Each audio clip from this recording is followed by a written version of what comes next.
Hello and welcome to the Inside Social Work podcast, a podcast that aims to inspire, engage and connect social workers with other social workers and allied health professionals doing interesting and amazing things across the world.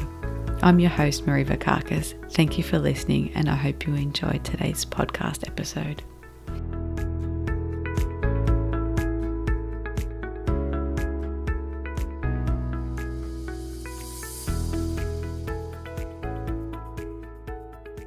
Hi and welcome back to the Inside Social Work podcast. I skipped a week of recording, had a cold, feeling better now, but I do need to give my voice a bit of a rest. And even though I do a little bit of batching, some of these solo episodes I don't really plan too far ahead because I want them to feel very relevant and current. And so I wasn't prepared ahead and my voice wasn't really up for a podcast episode. I hope you've been enjoying the solo episodes. It has been something that has been a challenge for me. I know a little while back when I did the imposter syndrome episode, I talked a bit about my own feelings of imposter syndrome and how it took me even a few months to get that episode recorded and published, and it was terrifying. And the supervision series has been much the same, but slowly working through it and continuing to put things out there. And I'm really enjoying hearing some of the things that you find helpful and what's been interesting to you all as listeners. In today's sessions, I wanted to talk a little bit around how to navigate therapy sessions. And this is something that I've explored in my own practice with clients. And I thought it was something interesting for us to think about as individuals who might be accessing therapy for ourselves. So how do we know what to ask, if things are a good fit, and how somebody practices might be different to what we expect? And that can actually be a little bit tricky to navigate. And sometimes you might get a client who is in a similar work space to yourself, and you might make assumptions about what they think what you think they know about your particular type of work. So I'm going to share with you 9 different questions that you can ask your therapist if you're the one seeking therapy, and if you're not, that's okay. Have a think about these. Might be questions that you can empower the individuals that you work with to ask or have conversations about. So one of the things I would start off is having a bit of a think about the service that you're accessing, and what are their fees and cancellation policies. And over the last few years, we've seen a change in how people access therapy because of the pandemic, moving to online. And so sometimes things like not being able to get to an appointment or having a small cold may not be reasons that you can avoid a cancellation or no-show fee. So it's worth having a conversation with somebody, with your therapist or with the admin person, around what are their session costs, what rebates are available, any insurance rebates, that kind of thing. And are there any limitations to this? So how many sessions do you get? Is there something that might be out of their scope? So for example, under the Medicare Better Access system, individual therapy is able to get a rebate, but couples therapy isn't. So it might be worth having a conversation around some of those things, and what might require additional documentation or out-of-pocket expenses, and understand the financial costs associated with this. So if your treatment plan suggests 10 sessions or 20 sessions, can you afford to keep this going for that amount of time? It can be a really important conversation to have. Yes, it can be awkward, and it's very necessary to allow you to have the continuity of care and the treatment that is required for the particular mental health issue or concern that you're going to therapy for. So that's the first thing I would recommend having a think about. The second is actually asking a little bit about the training that that person has done. it's not a bad thing to ask somebody and to find out a little bit more about the particular areas of specialty or areas of interest that they work in. So having a bit of a think around, we know that somebody who provides therapy through Medicare, for example, has suitable tertiary education and qualifications such as mental health social worker, mental health OT, psychologist, clinical psychologist. And there are also a number of highly skilled and qualified therapists who aren't covered through the Medicare system, but who are registered with organisations such as PACFA or the Australian Counselling Association or AFT, the Australian Association of Family Therapists. So it's important to know that if your therapist is qualified and can support your needs, there are a number of different modalities and specialties within those different qualifications that might be worth knowing about, and also where you can go to make a complaint if the need arises. So where can you go if somebody breaches confidentiality or does something that is unethical? Who do you report it to? Having a bit of think about that, and that might be something to reflect on for your own practice as well, is, well, how do clients know or service users know where to make a complaint, and have I empowered them and told them about how to do this? The third question, and it kind of naturally is linked to this last one, is what kind of therapy do you offer? Not all therapists use the same techniques and modalities, and even within those modalities, some people have different ways of combining them. Some people are quite eclectic. Some people add their own vibe and personality and style. Some are very experiential. So it's okay to ask about those things to see, are they focused more on a CBT? Do they focus more on immediate things like treating symptoms of anxiety? Or do they do therapy like EMDR therapy, which is really great for trauma and negative life experiences and can be used in conjunction with other tools and techniques? Perhaps you want to try something like schema therapy, or maybe you're thinking about more single session therapy or long-term psychotherapy. So having a bit of a conversation with your therapist around the type of therapy that they use. Is it short term? Is it long term? And how that fits in with your expectations. Some therapists really do spend a lot of time building deep, strong connections with their clients. Psychotherapy, for example, like long-term exploring of behavior, looking to childhood, and they can create change by supporting you to develop deeper insights. But someone might not feel that that's a good fit for them. So it's okay to ask, what kind of therapy do you offer? And having a chat to see if what they offer and their approach matches what your expectations are and what you need. Following on from that, what kinds of therapy do they offer? I would encourage you to have a think about, how do you know if you're a good fit? So actually either asking them directly or having a think about this. You could ask outright in your initial communication, do you have experience working with others who are in similar circumstances? And I think that can be really important if you're seeking a couples therapist and you're looking at navigating the aftermath of an affair. Actually asking someone, do you work with this before? Or have you worked with this before? Is this something that you work with often? That can be a very different skill set to someone who works with couples who are polyamorous, or with couples who are adjusting to being new parents, or pre-marriage counselling. So even within different specialties like individual counselling or couples counselling, then there are a number of other things that therapists might do professional development in or hone their skills in over time, because they're seeing more and more people with similar presenting issues. So actually asking, do you have experience working with these things, and having an honest conversation. This might emerge, you might ask it straight away in your initial communication or in your first session, or it might start to come up over a few sessions. So you might also want a therapist who's comfortable working with certain lifestyle choices, or certain jobs. We have a lot of therapists who maybe are very specialized in working with FIFO workers, or people who've worked in embassies, or people who work abroad for large periods of time, or emergency services. So that might be something that's really important to you, to have someone who understands the kind of work that you do.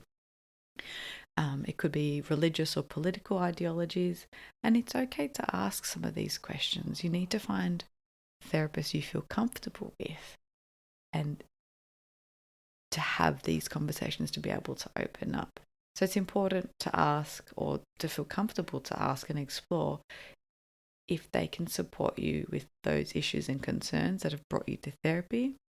And if not, maybe they can refer you to someone else. This isn't a bad thing. In fact, I think it actually shows they're committed to helping you get the right person for your needs. So not every therapist can work with every presenting issue and every client and their needs, wants, desires, hopes, dreams, goals. It's all so different. So it's really important to find the right fit.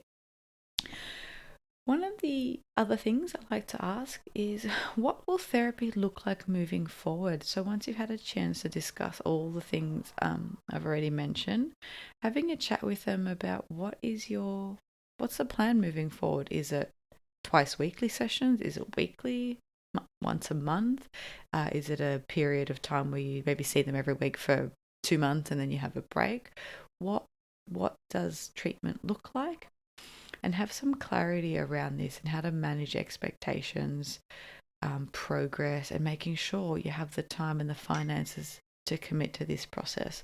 So this is part of why I mentioned at the start, it's worth knowing the fees and the cancellation policies, so you know if you can commit to the treatment plan, so that you can get the best outcomes that you need for therapy. Setting goals. This can be a tricky one. Sometimes we go into therapy expecting the therapist to tell us, well, okay, what's brought you into therapy? And sometimes people don't know. Sometimes we don't know. We might not have our goals.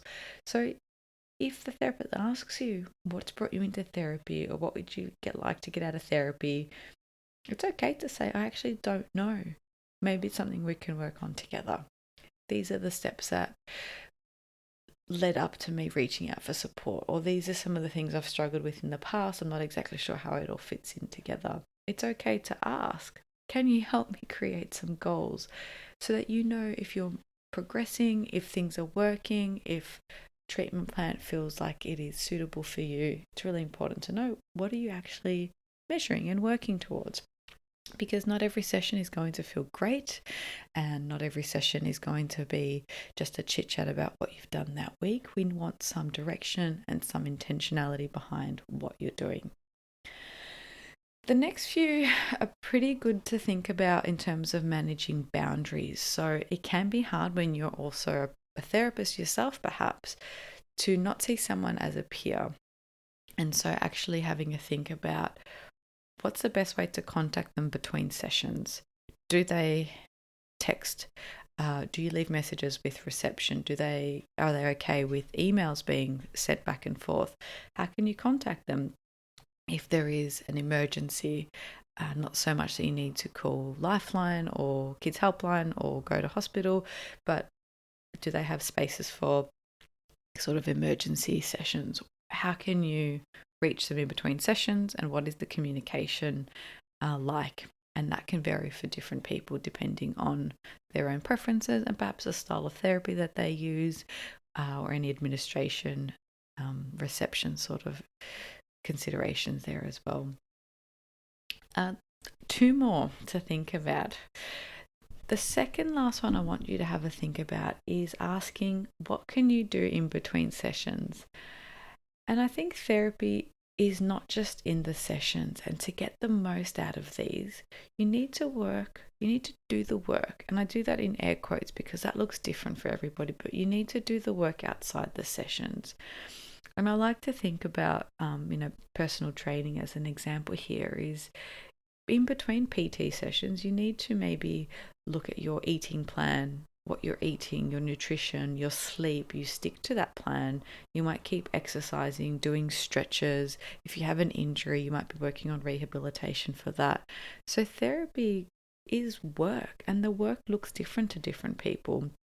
For some people, they might have more formal homework, worksheets to work through, moods, feelings, emotions, a logbook, or it could be experiential. So giving yourself access or putting yourself in situations where you can use the new coping tools and strategies. So if you're working on managing social anxiety, that's not something you can just talk about.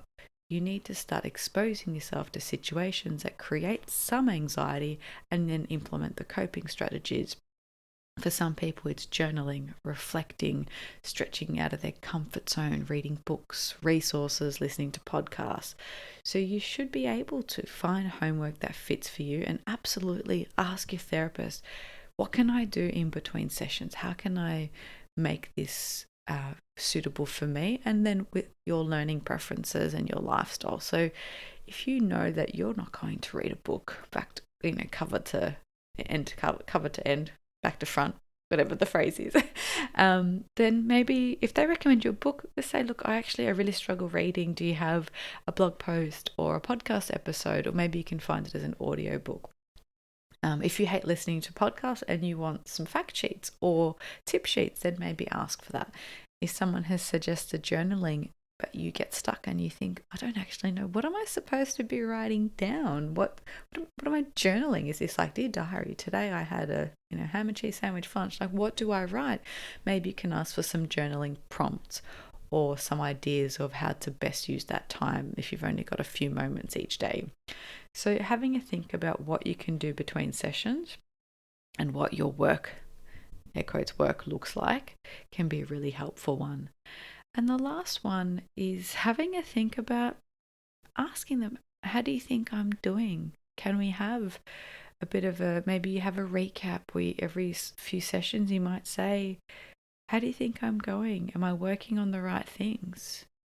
And ask that for yourself as well. Maybe the therapist has picked up a thread or a theme that you think, yeah, that's actually really interesting, but it doesn't feel as relevant as this right now. So asking them for feedback, but also giving them your feedback and insights on what is working for you and what you might need some help with, or you might be thinking, actually, yeah, this is really relevant. I can see the impact of this, and let's keep going down this path, because we're always trying to balance some of those symptoms that are getting in the way of day-to-day functioning or impacting our relationships, while also sometimes looking a little bit deeper to find some of those root causes. And it can be a little bit of back and forth with those different things. So having a bit of a chat around how do you think I'm doing? And I might add on to that, maybe not so much a 10th question, but how do you review it? How do you know things are working? So you could ask, how am I doing? And also, how will I know this is working? And what can you do if it isn't? What do you say if it's not the right fit? What do you do if you're just not gelling with your therapist? They're all really important things to consider. And if after all of that it still doesn't feel right, it's okay to maybe have that chat and then explore a referral for another practitioner. But we know that connection between a therapist and client is so important for change and for safety. And so it's okay to feel a little bit nervous. In fact, it's probably expected, but you shouldn't feel so uncomfortable with your particular therapist. So it might be that some of the things are difficult to talk about, or maybe you have a sensitivity to feeling rejected, or you perceive particular things as disapproving. So you might want to have a think about what are the things you bring to that space. But if you're feeling judged, or your therapist just keeps cutting you off, or maybe they talk too much or talk too little, or things just aren't feeling right, and you've tried to ask some of these questions, it's okay to look for somebody else and find the person that's going to be a good fit for you. I hope that was somewhat helpful. A very short episode today, but it's something that's been coming up a lot in the work that I've been doing, both with clients but also personally. And I sort of jotted down some of those things of, without trying to take the responsibility on as a client, how can I make the most of therapy when I attend? what are some of the things that have caught me out in the past, or some of the assumptions I've made. And I thought that might be a helpful conversation to share with people around some of the things to think about to get the most out of therapy.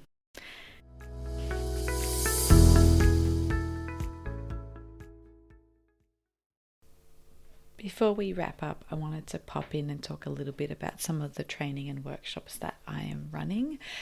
Really excited to be running a few face-to-face programs this year. So I've got a couple left for the year. I have Youth Mental Health First Aid coming up soon in September in Footscray, and one coming up again in December. So there are still a handful of tickets left for the September course, which is so excited that it's nearly sold out. I'm absolutely thrilled.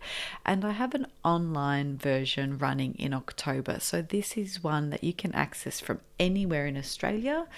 There is an online component that you do in your own time. And then there are 3 2.5 hour live online workshops from 9 to 11:30 Melbourne time. So these have been really, really popular. I'm trying to do the mixture of deliveries face-to-face and online to try and support people who maybe can't get into Melbourne or who live in parts of Australia that they just wanted to do the workshop with me rather than someone local. So that would be awesome. There'll be a link to those in the show notes. But I wanted to refresh your memory on what that is. If you remember, a while back, I did an interview with Dr. Claire Kelly from Mental Health First Aid Australia, and I'll put a link to that in the show notes. But I honestly do believe that everybody should do a mental health first aid course. And just like physical first aid, knowing CPR, knowing how to assess for danger, for breathing, how to, manage a bee sting, or what to do if someone is bleeding or has a burn. I've used my mental health first aid skills hundreds of times more than I've ever used my physical first aid skills. How to support somebody if they're having a panic attack, how to respond to thoughts of suicide, to non-suicidal self-injury, looking at signs and symptoms of anxiety, depression, psychosis, eating disorders. They are all skills that even as a clinician, the mental health first aid component is very different to what I would do in therapy. And sometimes I learn something new. Almost every course, to be honest, I've run probably close to 40 of these over the last few years, and I learned something new each time from one of the participants. They are so incredibly valuable. So if you work with teens, with 12 to 18-year-olds, or even up to 25-year-olds, if you work in a school, if you're a sports coach, if you know someone who you think would be interested, feel free to share this with them as well. I really encourage you to have a look. If you want to do the training with me, there's some links in those show notes. Otherwise, check out the MHFA Australia website to find an instructor near you. Hope to see some of you there. That would be awesome.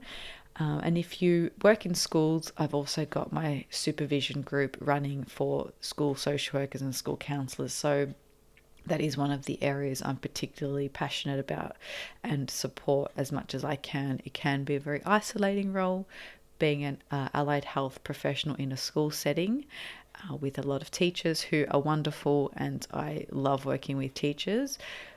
They don't have the same training as us, so sometimes we can feel quite isolated or alone. Their bread and butter skill set is in education, and ours can often be very different from that. So having a peer group, developing a peer group and having an experienced supervisor facilitate those conversations, help with case conceptualization, look at resources, and understanding some of the difficulties that come in working in educational settings or environments where you're a lone worker of your profession can be really helpful. So if you'd like to join me, I'm running a couple more of those. They're once a month on a Wednesday until the end of the year. That's it for me. I'll be back next week with another interview for you. So keep your ears peeled for that, I guess. And please, if you enjoy this episode, please feel free to let me know. I'd love to hear your feedback. You can leave a rating or review wherever it is you get your podcasts. Thank you for listening. I hope you enjoyed today's podcast episode. The Inside Social Work podcast would like to acknowledge the traditional owners of the land on which we record this podcast today and pay our respects to elders past, present and emerging. Thank you for listening. If you would like to support the podcast, you could leave a rating or a review on iTunes or wherever it is you get your podcast, and feel free to join the Facebook group. It'd be great to hear from you. Have a lovely day. Bye.